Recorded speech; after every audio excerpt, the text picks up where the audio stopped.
So I am so excited to be here with Frank Giannino. How you doing, Frank? Doing well, Jim. How are you? I am fantastic. I'm going to introduce Frank in a minute. Frank is, a lot of you know Frank. Frank is one of 27 authors who wrote this book you see on the screen, Across America on Foot. And 21 men and 6 women, all who have ran or walked across America, each wrote a chapter in this book, which is now available on Amazon. And I'm going to give you just a little background that I know about Frank. I was fortunate enough to meet Frank one time. But Frank, you are in a different category altogether than most of the runners, most of the writers in this book. You are, and you know that. And the reason he's in a different category, Frank held the record for running across America for 36 years before 4 years ago when Pete Kostelnick broke that record. But Frank held that from 1980 until 2016. And Frank actually averaged 67 miles a day every day. That was his average, running 46 days from San Francisco to New York City. So anyway, how are you doing, Frank? Pretty good. Good. Just taking it one day at a time, especially right now. Horrendous times nationwide. And up where you're at, you're not far from New York, like an hour or so away. Is that right? Oh, yeah, we're right in the mix. Yeah, I'll bet. Well, let's get right into it. First question I like to ask is, and I read your chapter, and I love your chapter, and everybody else is too. I believe you're the second chapter in the book, right? Yep. Yep. So the first question I like to ask is, why in the world, what gave you the idea to run across America? 1978, I had moved from Eugene back to New Paltz, New York, and I started to train with a gentleman named Billy Glatz. We became very close, and we started to talk about all the great runners and all the things we were going to do. And then one summer day, we ran this classic loop over the Shangam Mountains here, and we said we should run across America. We were inspired by the spring '78 Boston Marathon, stopping at Bill Rogers Running Center in Cleveland Circle, and that's where the idea came from, a book that we saw on the book rack in his store called My Run Across by Don Shepard. The result of that was our idea festered, and by the fall of '78, we decided we were going to pursue it. Then through a series of events, we wound up with United Way earmarking proceeds, as it turns out, we're going to be raised through a pledge campaign to benefit United Way. And then the campaign chair said, he was the publisher for the Daily Freeman newspaper in Kingston. He said, well, let's get behind this idea, call it the United Way Runners. And he got a Camper's Barn, a local motorhome outfit, to donate a new motorhome as a support vehicle. And in turn, the motorhome at the end was going to be turned into a rental for that organization. They traded advertising space in the newspaper. Tom had his splashy event, Tom Geyer, the publisher, to promote their United Way campaign. And next thing I know, we're celebrities, front page of the newspaper, United Way runners to run across country when you couldn't even get agate listings of local running events back in the day. So we made our way out to LA. All of a sudden we're on the coast and running across America, going to run 3,000 miles, going, what the hell did we get ourselves into? Yeah, and I'm going to interrupt you. Then it just started to unfold. So. I'm going to interrupt you just for a minute, because what I forgot to say when I introduced you is you ran across America in 1979 and 1980. Correct. And one of the many things I loved about your chapter is the first day, which, you know, all of us who either walked or ran across America that first day were all nervous. You know, like you said, what do we get ourselves into? But exactly. Both years, your first day was just horrendous. I'll let you describe the first day of '79 and the first day of 1980. Well, I would call it being jinxed. So anyway, the first run, we leave in the rain, and even the water, we were collecting some ocean water to bring back east, and symbolically, and got drenched. So our shoes are drenched. We're running up Sunset Boulevard, and we're supposed to meet our motorhome support team. A friend of mine from when I was in the Army up in Alaska lives in Anaheim, so he was driving the vehicle with our main support person, a lady who was with us, Becky. And lo and behold, We get to the intersection. Turns out to be really busy. The 405, Sepulveda Boulevard, sort of parallels. It looks more like an entry ramp than it does an actual separate road that sort of loops under the 405 and goes over the mountain into Fountain Valley. And then we were going to go north around the San Gabriel. So long story short is the branches, as it turns out, from a tree had been knocked down by the rain and were covering the sign for Sepulveda Boulevard. So we go literally a few miles up the road towards UCLA, and we finally realized that there's no way we've gone this far. And we were moving along at about a 7:45, 8-minute mile pace, which was way too quick. And so we're already feeling a little trashed. The rain is still pouring down. So we stick our thumbs out and thumb it back to the intersection, as it turns out. A guy in a VW van, all whatever. We steamed up his car, so he kicked us out. And we get up there and start running up to Sepulveda. And there was also a big Holiday Inn right there. But we didn't realize that that high-rise, circular, whatever-looking Holiday Inn was where they were parked, sort of in an area where we couldn't see them at all. So we missed them, kind of their fault, and kind of our fault together. So we spent the entire day with APBs out for each other, lost found runners, as the newspaper story told it the next morning.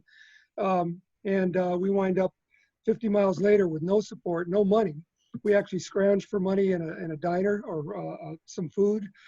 We stopped at a firehouse on the way, and they let us dry our clothes off in the back, and the guys in the firehouse gave us sandwiches out of their fridge while we dried off for a little bit.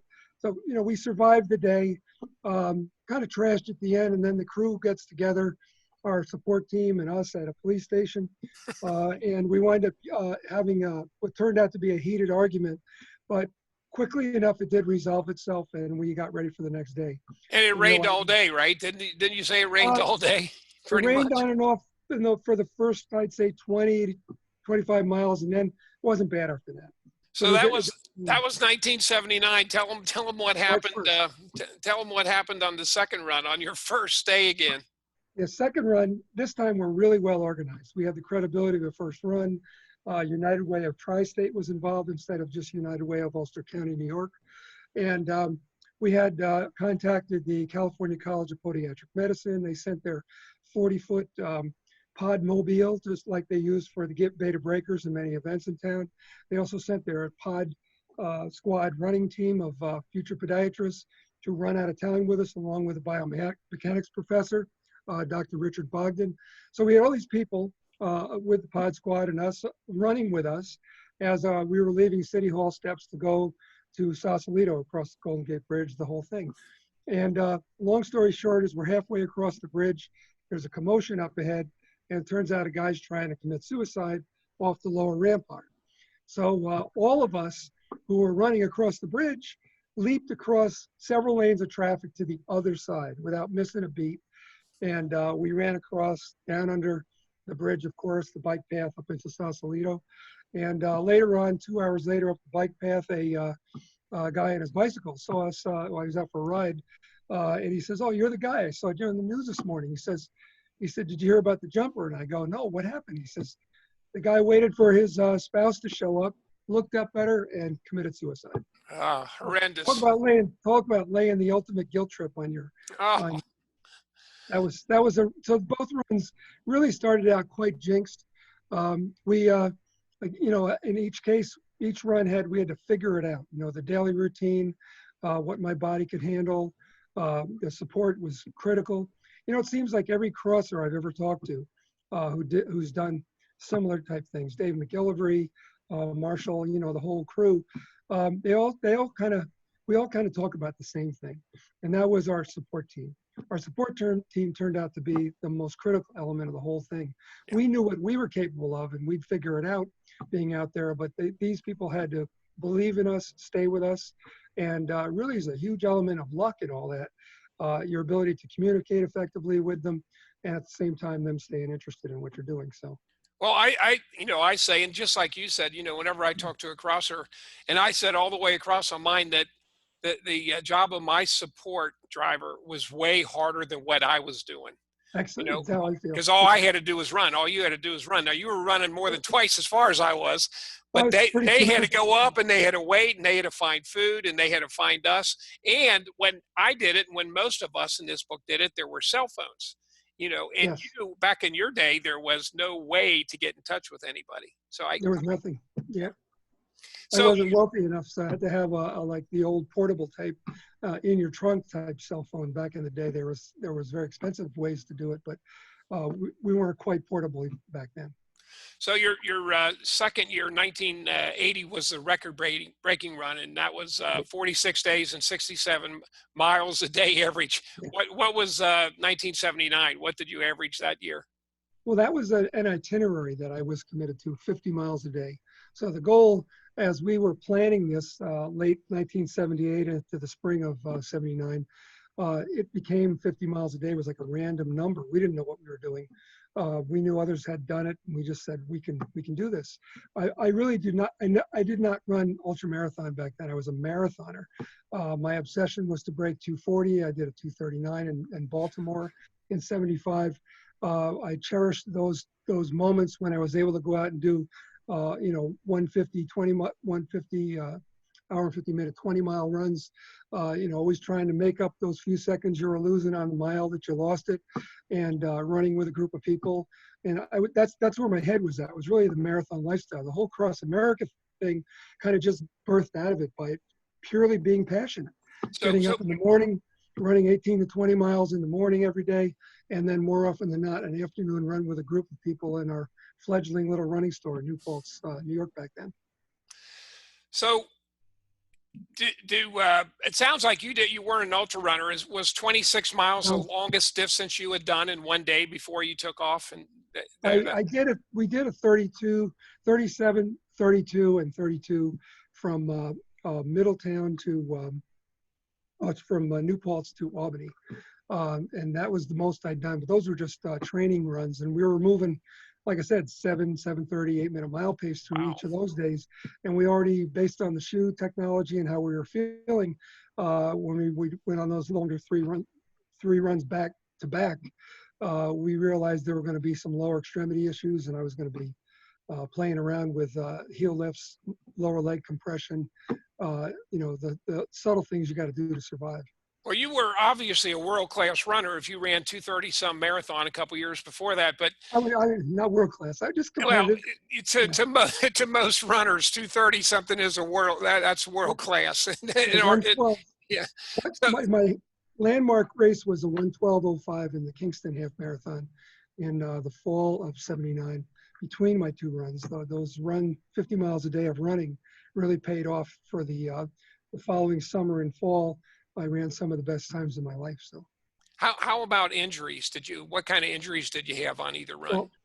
Well, on both runs, things did happen. The first run, I was in a downpour of rain once again, heading towards St. Louis, and I started to feel some anterior shin pain on the front of my anterior shin, flexor extender area, right above the ankle, and we found through lower leg compression a little elevation on the right side because I have a short right leg from a skiing accident, knee surgery back in 1972.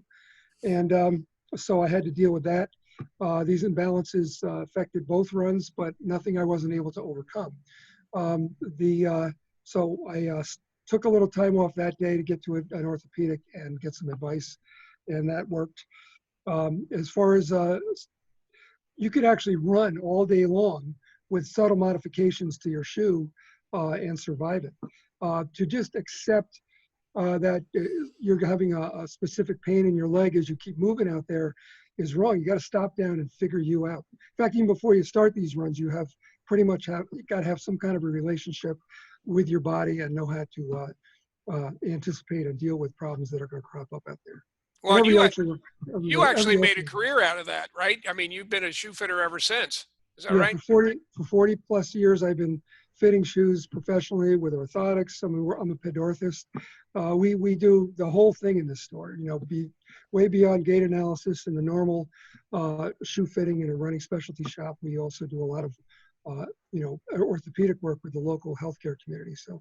I was fortunate enough to meet you twice, actually. I met Yeah. you on the steps of City Hall, Manhattan, when Yes. Marshall Ulrich finished, and Oh, yeah, Marshall, Marshall.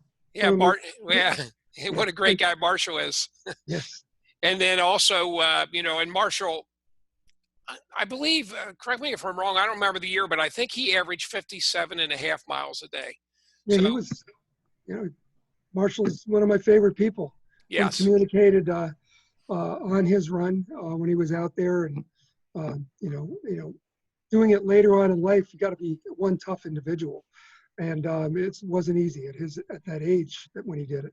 Can you imagine doing that at 57 years old? As I No, know he I was had 57 no because desire. it's unbelievable. I mean, Yeah, it's like superhuman what you did, but what were you, 20, 21, I was 26, then 28, the 26? second one. Gotcha. Yep. It was April 79 and September, October 80. And then I met you again, and you were incredibly gracious to show up for Oh, yeah. Pete's, when Pete, and I mean, isn't Pete a great guy? Oh, yeah. What do you have to say He's, about Pete? You were there when he finished, and I flew I, up to watch Pete finish as well. I don't think Pete's afraid of anything in life. He just seems to have conquered every task he wants to take on. He just is well thought out. He's one of the brighter guys I've met. He just really plans things through and makes it happen. And how about Sandra V? I didn't go up for Sandra's finish. Were you there? Same with Sandra. Yes. Were Yeah, you there? Sandra. Yep. Sandra was, um, like I said, just as dedicated as the rest of us. She's awesome. Unbelievable. The three of you guys and Marshall it's just a different class altogether, but you're so inspiring. So there's so many interesting things that you have in your chapter, but one that you somehow got to do, all right, whether it was you or your sponsor, let us know, but for both runs, they actually partially closed off the Verrazano Bridge when you finished. We, United Way contacted the Bridge Authority, and on the first run, they got them sort of at the last minute to close the lower level into Richmond, or from Staten Island into Brooklyn. And then the second run it was well planned out. The following morning, I get up the last day, and we ran from the toll plaza on the upper level, and that was pretty experience. I thought the only time that bridge bobbed up and down like it does when you're in the start of the New York City Marathon was for the race, because so many, thousands of pounds of runners are running across at the same time, and that wasn't true. When I ran the second time, it still had that same bounce. So that's like part of the bridge's existence, Wow, is that's that little bit of a recoil that it has. truly incredible. And and I know that you have a book. I have your books, 46 Days. Your book's Yep. available. You wrote, or someone wrote a book. Was that a friend of yours that wrote that book? Yeah. Kevin Gleason is the sports editor, or was, for the Times Herald Record. For a lot of years, he was employed by them, good 25 years. A community passion of mine, which I've been involved with for a long time too, is called the Orange Classic 10K race. So it's an event that has a big give, and a lot of world-class runners. We're right there with our organizational model, like the other big races are. And so that had kept me sort of in touch constantly with the newspaper. And one time about 10 years ago, Kevin just says, "Frank, I got to tell your story."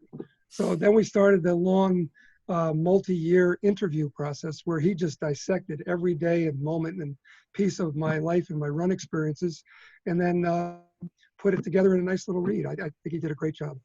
Yeah, your chapter's great, and your book is even more awesome because obviously you can go into far more detail, with Right. it. So I am just so appreciative that you wrote a chapter. We all are. I am grateful that I got to meet you. Yeah. And let me Thank get you, the Jim. book back up here. There's the book, Across America on Foot. You can get that on Amazon. And Frank, I'm hoping, I don't know if you followed Nicholas Ashew at all. Nick, 3 years ago, was running across America and got hit by a truck head on, Woo. just north of Columbus on Route 40. And he had 15 operations, and he was going to finish starting next month, but because of what's going on in the world today, obviously he can't do that. But sometime Yeah. later this year, he's going to go where he was heading. When he finishes, I'm hoping you'll meet with us and a bunch of other runners up in New York Oh, City, because that's where he's going to finish. I would love it. That'd be great. Awesome. Thanks Awesome. so much for writing an awesome chapter to the book, and thanks for the interview. I'll talk to you soon, brother. You got it. Nice talking, Jim. Thank you.